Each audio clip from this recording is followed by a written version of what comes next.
Alright, today's video is really just a little bit of frustration.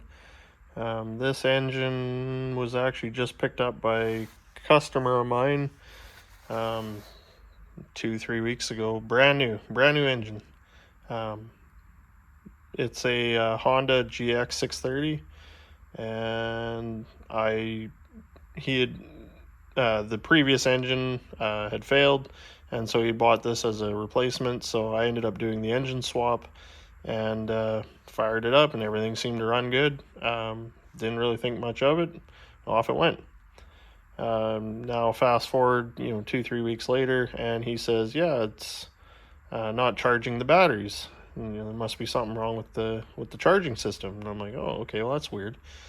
And so anyway, so he brings it back, and I kind of looked at it, and I'm like, okay, well, yeah, I mean, it's showing 12.8 volts, and then you fire it up, and it drops to about 12.2, and then it would come back to about 12.8, but that was it. I mean, it should be at least 13, maybe even 14 volts, depending on the charging system. But this one, yeah, was 12.8. That was it. And of course, that's with the engine just at idle, not running anything. Once he starts actually using it for its purpose, obviously the voltage would just drop to the point where it would just end up killing the battery.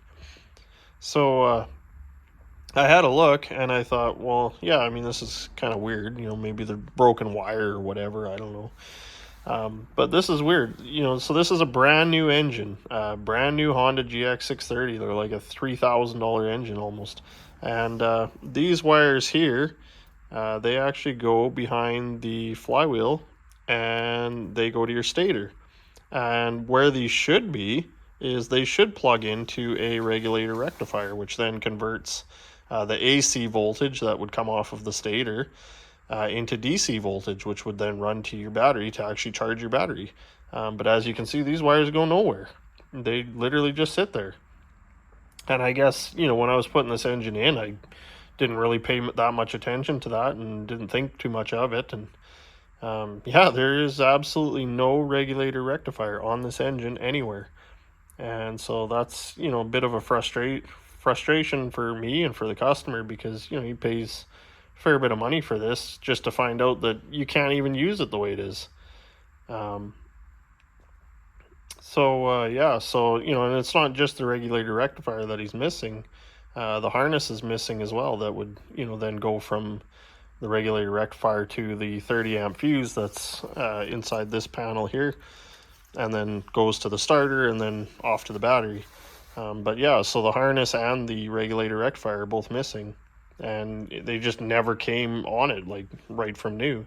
And the weird thing is I didn't know if this was something that was just missed on this engine, or what the issue is. But when I went back to the owner's manual, it says right in there is a wiring diagram that shows there should be a regulator rectifier. So I'm not really sure why it was missed on this one, or maybe it wasn't missed and it's always been a separate purchased item. I'm not really sure. But it is a bit strange that you would buy this engine, and right out of the box you really can't even use it because it doesn't charge the battery. So yeah, I don't know, a little bit strange.